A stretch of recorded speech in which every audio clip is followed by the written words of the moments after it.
some genetic code to become as easy as typing up a blog post. In fact, somebody, somewhere, might be doing synthetic biology in their kitchen as you're listening to this. This concept commonly evokes the possibility of three main existential risks. The superbug scenario, the green goo scenario, and the so-called BOW scenario. First of all, we have the very real possibility of a superbug pandemic. We've all seen just how dangerous bacteria can be. For example, the Black Plague, caused by the bacteria Yersinia pestis, killed 50% of population in Europe alone. It was the greatest pandemic in history, eradicating about 100 million people. This fact alone should make us very nervous about putting these creatures into our bodies. However, it should be noted that people in the 14th century had no knowledge of germ theory, quarantine, or antibiotics. Perhaps modern medicine could stop such a pandemic if it ever happened again.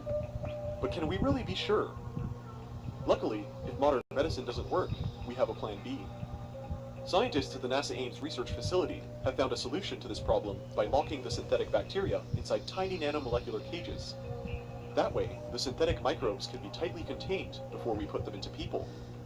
The researchers call it a quote-unquote biocapsule, a tiny cage made of carbon nanotubes that could imprison bacteria in a limited space so that they don't replicate out of control. The carbon forms a permanent meshwork of holes only a few nanometers long.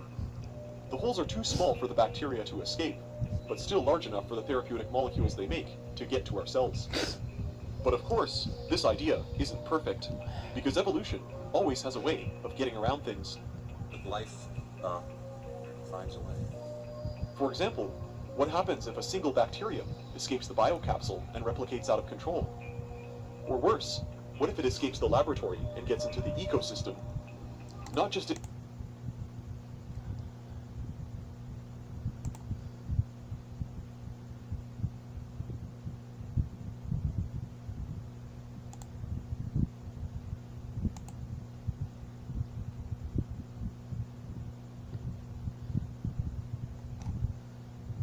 Hey everyone, I hope you're having an amazing day. It's Mark Means. I'm in Colombo, Sri Lanka, and I am part of the Hungry Tourists Best of Sri Lanka food tour. We are starting for lunch today at a restaurant called The Station, which is known for their crabs. It's right along the beach. It's in a beautiful setting. The crab is going to be mouth-watering, and we're getting started right now.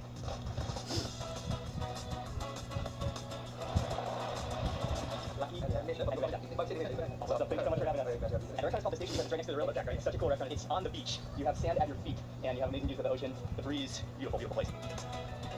Nice to meet you. Hello, nice to meet you. Wow. What size are those crabs? 1.4, 1.5 Oh, how many claws? 1.2, 1.4 kilos. The claws are monster, like huge claws, like the size of your fist.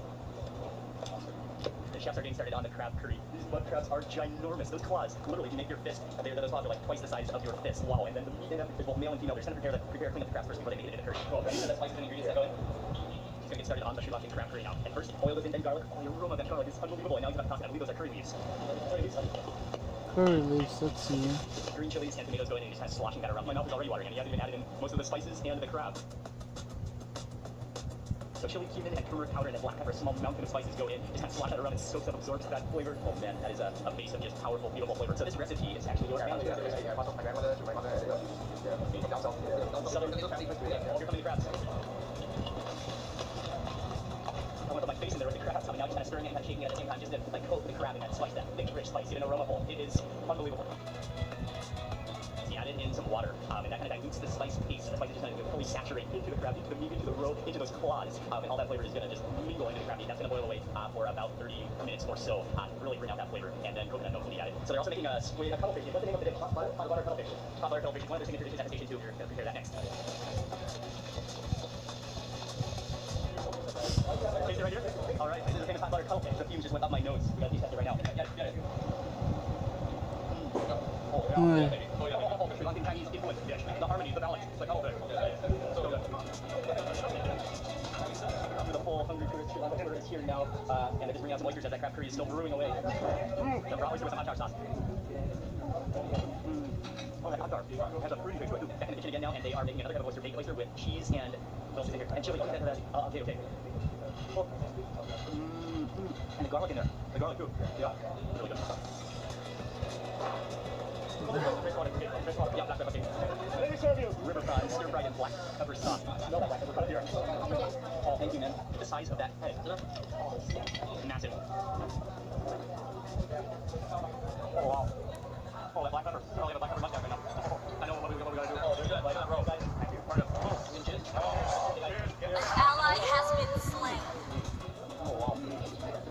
And then you ask texture about a raw. I mean, a fresh. That's it. You taste the pepper pronounced, but at the same time, it's just like harmoniously blended into that sauce. I didn't even see the lobster's coming. It's a surprise. Surprise lobster. And these are massive spiny lobsters. It looks like you take out the meat and stir fry with some, it looks like a black pepper sauce again. And then you're just like scooping it out by the spoonful. We like. Okay. All right, you ready? Thank you. A little bit of lime. Wait, let me look at Okay, it. some more. Oh, thank you, lime. Perfect. Thank you, Ben. Yeah. Oh, wow. Oh, yeah. Dude, it's so tender. Delicious. Oh, that's unbelievable. With that citrus, the squeeze of lemon lime. Oh, it melts in your mouth. That's good. It's unbelievably succulent and naturally sweet. Oh, yeah. It's so good, man. And we just said that they're going to serve the crab now, so I'm going to make that different. He added in a bunch of coconut cream, coconut milk, and a little bit of what I believe is a tamarind paste with sourness. And now just kind of like letting that slow boil. The aromatherapy is just out of control. Well, awesome. That's an ingredient I wasn't expecting. He just tossed in a handful of moringa leaves.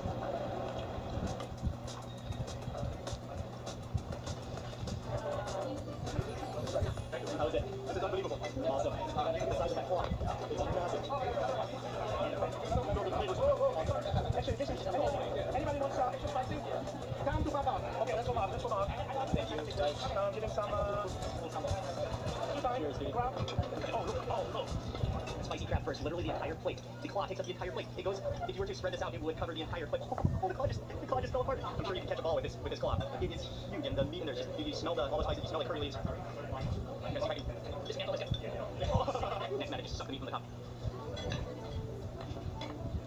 Oh, wow. The actual meat. It's like unbelievably flaky. Unbelievably sweet. Will you bid me? I will bid you. I will bid you. The focus. All right. Thank you very much. There we go. Always be sure to get a bid before you crack a crab in Sri Lanka. Thank you. Oh, yeah, just sliding out. Actually, maybe you just gotta knife it. Ready? Yeah, no. Yeah, let's go down. Oh, yes. Look at that. I'll go fast. That's such a thick shell. Okay, I guess I'm one like this. I'm gonna add some of the sauce to it though. That's just speechless. The flavor is unbelievable. And the natural crab is unbelievable. And the way it's cooked is just, it will blow the taste buds off your tongue. The whole sambal mix. I was in Sri Lanka probably in 2012, 2013 for a while. Anyway, I vividly remember the amazing food. But there was one thing that I ate every single day, every single meal, and that was whole sambal, which is coconut sambal. This is my first time to eat it back in Sri Lanka, this is my second trip. It's very coconut. There's chili in it. They put some dried shrimp in it. It's so flavorful. It's wonderful. You literally can eat it on everything. Now I'm going to move on to the actual, this one is their grandmother got to be the real Sri Lankan crab curry. You can see the moringa leaves in here. You can see the curry leaves in here. You can smell them. Oh, wow. Oh. You taste the curry leaves. You taste the blend of spices. It's not too overly rich. It feels like a soup at the same time as the curry, at the same time as you're eating the crab body section here. Compared to this guy. Oh, it's just dripping and oozing. Oh, look at that. It's so, it's just like stringy flakiness. And it's just been like saturated with that curry sauce because it's been boiled for over an hour with all that. I'm just going to rejuice it actually. You can never rejuice enough. You can never overjuice it. That original recipe is just stunning. You're teaching me how to eat it the Sri Lankan way? Okay, cool. Okay, bread, close up with the dry shrimp, and then with the curry sauce. And then load up some crab meat on top. Yeah. One more, and then one more dunk into the sauce. Yeah. Okay, there we go. Ultimate Sri Lankan crab curry whole sambal bite. Oh wow, will blow your mouth away. That's good.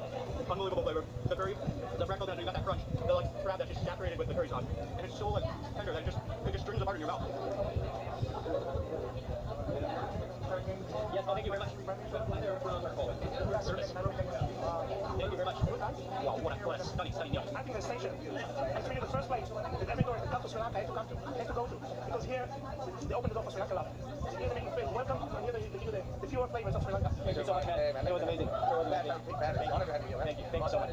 Thank you. Yes, thank you so much. Let me introduce you all to Rosina, the minority taste. Hi. She's an amazing person. She loves to eat. She's passionate about Sri Lankan food, and we're going to be hanging out with her a lot during this trip. She's planned a lot of things, a lot of fun, a lot of food. But we finished up at the station. We had amazing crab and just hanging out with everybody. And now it's a few hours later. It is time for dinner. Where are we going tonight? We're going to this place called Punapaha, so it's like a proper Sri Lankan restaurant. A little upscale, but it's run by Sri Lankan government. The food is super good. It's local and really good. Cool. Oh, greeted with a stack of betel leaves, which represents prosperity, long life, longevity, and it's a part of the culture. It's a part of the culture. Thank you very much. They got all the spices laid out here. They're going to be making a crab curry, but also one of the dishes that's very famous to eat in Sri Lanka is a pork black curry. And he's going to cook it in a clay pot. That's a traditional style. What's in mustard seed, kimchi, curry leaves, and drop the head. So he started off with coconut oil and waited for that to simmer. Then he added in mustard seed, cumin seed, and then curry leaves and pandemic. As soon as he dropped it into the oil, you could smell the aroma. Just a proof of like curry fumes came out of that oil. It smells so good. Then he just added in onion. Cinnamon is about to go in.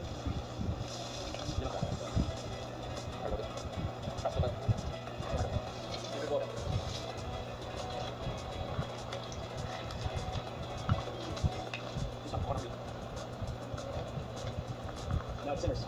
Now it simmers for, it cooks for how long? 10 minutes, 10 minutes. Okay, and then finish. Yeah. The aromas are almost too much to handle.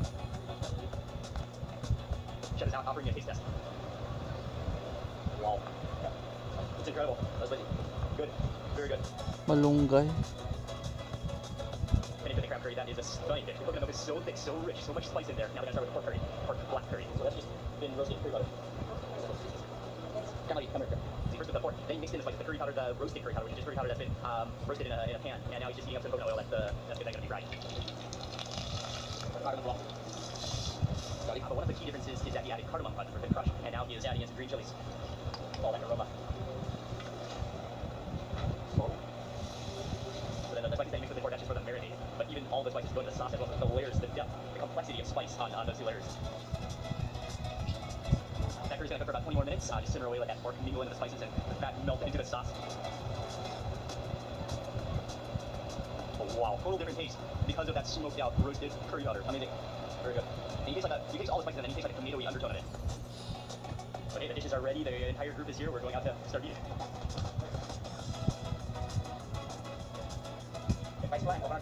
Sorry, excellent.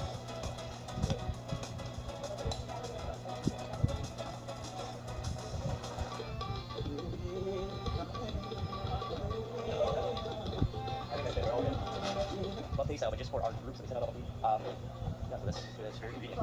Oh, and there's that black pork curry. I'm sorry, pork black curry. It's not a black pork. It's a black curry. They brought out koku roti, which is it's a really flat, very thin roti, and what they do is they chop it up, they mix it with curry sauce, they mix it with spices, they mix it sometimes with egg. This is a special version, and then they sprinkle it with chilies, there's tomatoes, there's onions on top. Oh yeah, it is awesome. It is packed full of flavor. The egg is totally in there. It's unreal. Oh my goodness. Real style. So this is the pork black curry inside of an egg hopper with some of the sambal on it. That pork black curry that we saw them making. I'm going to look at this entire fried curry leaf. I'm going to wrap this up. It has such an incredible roasted chili butter. The complexity of spices, the layers of spices, brilliant combination of everything you want in your mouth. That's a little world in there. And one of the best things about hoppers is how the edges are crispy, but on the bottom it's like pancakey and like spongy, so you're not doubled up. You see? It's coming. And then you get to the head of the yolk, it explodes. Dude, he just had a vision, and he's gonna make me a hopper. So tasty. We're not gonna get a little bit. I think something up. And double. Try this one. The roti. Oh yeah. See? Don't try. How do you talk about it? Almost illegal. This is gonna be illegal. So it's not running anymore. One with chili sauce? This one, yes. Well, Challenging spicy. I never argue with someone who loves like that. Duty special. You can feel it squishing in your fingers. Oh, the whole food. Just finished with dinner. I'm here. I don't know if you can see. Oh yeah, you can see the reflection, but next to the lake. The restaurant is beautiful. The food was unbelievably tasty. We ate those dishes that we saw them cooking, but then more dishes with egg hoppers, wrapping them all up. The spices, the flavor, the chilies. An amazing and outstanding meal in such a relaxing, chilled out environment. It's been actually an incredible day, starting with the crab. An amazing lesson in Sri Lankan crab curry, the family recipe. Thank you so much to the station and everyone at the station. I want to say a massive thank you to David, the Hungry Tourist, for arranging this tour on his Best of Sri Lanka food tour, and to everyone else who helped to organize, to set everything up. Thank you very, very much. I'll have all the links in the description box below. And I want to say thank you to you for watching this video. Please remember to There's like 25 people here. Sure, one goose. Yes, that's incredible. It's an honor to be here. Let's start. We say Masutua or eat or Masutua. Today we're leaving Madagascar's capital of Antananarivo. Now we're heading south, cutting through the central highlands into the countryside. We are really in a typical village of Madagascar. Just a couple hours drive from the big city, right along the country's main highway. Some families still live as they would have hundreds of years ago. They are like saving the blood, not throwing it away. And then they can have like kind of latte. I've had plenty of blood cake. I just didn't expect to see it here. Oh, here, agriculture is like this would be a bowl of rice right here when it comes up. It's surprising the amount of work it actually takes. Some families may not have a lot. Sometimes people consider that they are poor on way of looking, yes, but in general they are quite rich as well because they have everything that they want. Along the way, we stumbled upon one of the world's most expensive delicacies. Might be hard to mess up something this delicious. Yeah. So finish up your rice banging and settle in. Today we're taking on country life in Madagascar.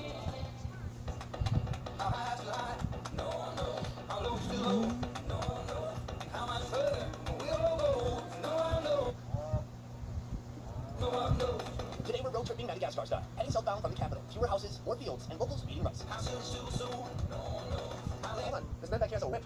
But there's people here beating the rice. I hope these are not correlated. Does he hit you? It's for the seafood, not for him. Oh, thank goodness. I was worried about kind of the business practices here at this particular location, but everything's okay. Can you show us your whip skills? Oh, Jesus! That is terrifying. We arrived during the harvest season. Harvest activities